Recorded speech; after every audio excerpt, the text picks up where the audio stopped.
श्री गणेशाय नमः। आज हम बहुत अच्छी बात करने जा रहे हैं। गुजराती में एक कविश्री ने बहुत अच्छा कहा है कि હું મૃત્યુ પામીશ અને પછી તું મને કશું કહીશ એના કરતાં અત્યારે જ કે ને હું મૃત્યુ પામીશ ને પછી તું મને फूल આપીશ એના કરતાં હમણાં જ આપને।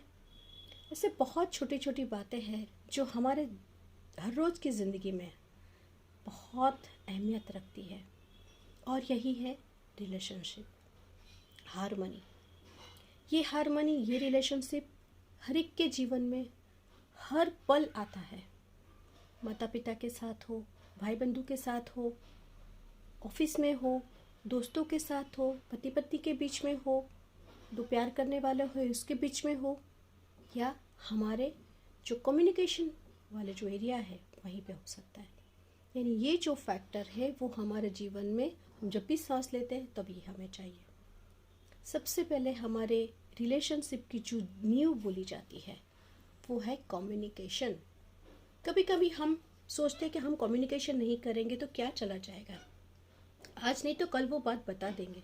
लेकिन कभी आपने ये सोचा है कि ये जो दिन पसार हो रहे हैं वो कितने प्राइसलेस है। हम अपने ईगो में से ही बाहर नहीं आ रहे हैं। हमें ऐसा लगता है कि सामने वाला बहुत बेवकूफ़ है जो हम ये रिलेशन को नहीं खींच रहे हैं, वो नहीं खींच रहा है। कभी आपने ये सोचा है कि ये रिलेशनशिप में आप क्या अच्छा कर सकते हो? कभी आपने आपकी मम्मी पापा को एक फ़ोन करके बोला कि आप क्या कर रहे हो? एक बार प्रयत्न तो करके देखिए, बहुत सारे रिश्ते सुधर जाएंगे। और रिश्ते सुधरने की बहुत छोटी छोटी कड़ियाँ हैं। और अभी की टेक्नोलॉजी में तो बहुत व्हाट्सअप है, ये है, फलाना है। सबसे बड़ी बात है आपकी रिस्पेक्ट होनी चाहिए, वैल्यू होनी चाहिए रिलेशनशिप में। कभी आपने अनकंडीशनली वैल्यू के लिए आपने एक बार प्रयास किया? कभी आपने ये सोचा कि मेरी हारमोनी नहीं ठीक है तो क्या मैं प्रयत्न करूं? अगर दो रिश्ता है, दो कड़ी है, एक यहाँ से शुरू है, एक यहाँ से शुरू है, ये दोनों के बीच में जो वेवलेंथ है उसके पिलर्स जो है वो बहुत छोटे छोटे हैं। और वही छोटे छोटे जो पिलर्स है उससे बहुत बड़ी नींव बनती है। कभी आपने अपने पेरेंट्स को थैंक यू कहा? वो बोला कि जो वो सुनना चाहते हैं। कभी आपने अनकंडीशनली लव उनको सेंड किया? आप अपने ईगो में कहीं ना कहीं खो रहे हैं सब। उसके विक्टिम शायद मैं भी हूँ, शायद आप भी है, शायद पूरा जगत भी हो सकता है। यही छोटी छोटी बात हमें रिलेशनशिप में दरार लाती है। फिर हम कहते हैं, फिर हम कंप्लेन करते हैं कि आपने ये नहीं किया, आपने वो नहीं किया, आप ऐसे हो, आप वैसे हो। कभी सोचा कि वो कंप्लेन क्यों कर रहे हैं? वो कंप्लेन इसलिए कर रहे हैं कि आप वो फैक्टर पे काम करो। और वही फैक्टर है जो फैक्टर अगर हील नहीं होता है तो आप चाहे वो व्यक्ति से दूर हो सकते हो, वो व्यक्ति आपसे दूर हो सकता है, या शायद वो कहीं छोड़ के चला जाता है। और ऊपर जाने वाले कभी वापस नहीं आते हैं। फिर हमें अफसोस हो जाता है कि अगर शायद एक बार मैंने उससे पूछ लिया होता तो, एक बार उसके साथ बैठ लिया होता तो, एक बार उसके साथ बात कर लिया होता तो। फिर गुजराती में फिर से बहुत अच्छी कहावत है कि हा पछता वो विपुल झरणु स्वर्गथी उतरी गयो।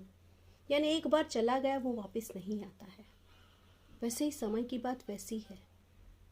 आप कितना भी रिपेयर करना चाहते हो अपने संबंधों को, लेकिन अगर वो संबंधों में दो तरफा अगर रिपेयर करने की भावना नहीं है, संभाव नहीं है, तो रिलेशन कभी भी ठीक नहीं होता है।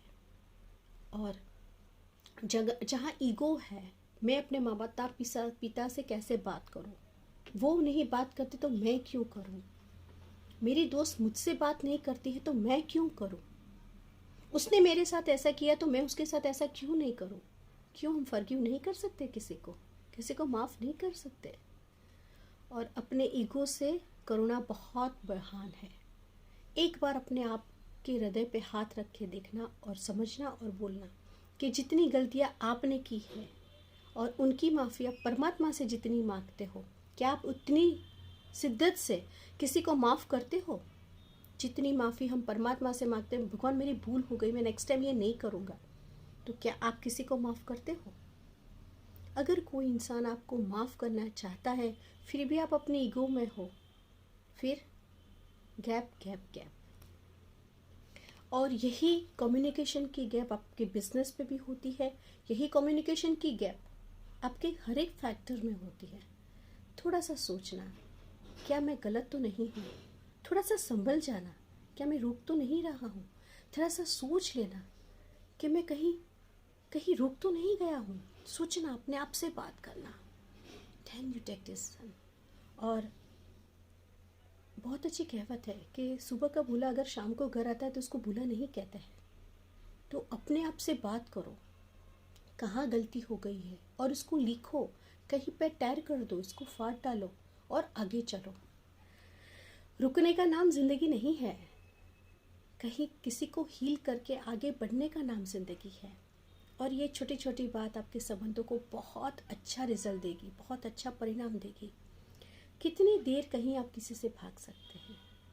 1 दिन, 2 दिन, 50 दिन, 5000 दिन, कितने दिन? ज़िंदगी ख़त्म हो जाएगी भागते भागते। लेकिन ठहर के उसका इलाज करने से, उसके सामने फाइट करने से, उसको अनकंडीशनली रिपेयर करने से शायद आपके संबंध सुधर जाए। और ये संबंध कोई एक इंसान के साथ नहीं है, कुदरत के साथ का है। अगर आपने अपने भीतर की कुदरत को ही नहीं समझा है तो आप सामने वाले के रिश्ते को क्या समझोगे? सबसे पहले अपना ट्यूनिंग शुरू करो, अपने परिवार का ट्यूनिंग शुरू करो, आपके आजू बाजू वाले का ट्यूनिंग शुरू करो, कहाँ आपकी गलती हो गई है, फिर से शुरू करो। और कोशिश करने वालों की कभी हार नहीं होती है, वो चाहे छोटी चिट्ठी भी क्यों ना हो या कोई इंसान भी क्यों ना हो। रिश्ता रिश्ता होता है और वो रिश्ता आपके घर से शुरू होता है। एक बार परमात्मा से माफ़ी मांग के फिर से जीवन शुरू करने का नाम ही परिवर्तन के युग है। सबसे बड़ी सफलता ये है कि आप शुरू करो। परमात्मा आपके जीवन में ढेर सारी खुशियाँ लाए, ऐसी माँ भगवती से प्रार्थना। और आपके जीवन में ढेर सारी खुशियाँ आए, ऐसी मेरी ईश्वर से प्रार्थना। परमात्मा आपके जीवन में जो भी रिश्ते हैं वो बहुत अच्छे हो जाए, वैल्यूएबल हो जाए, ऐसे मेरी माँ भगवती से प्रार्थना। धन्यवाद धन्यवाद धन्यवाद।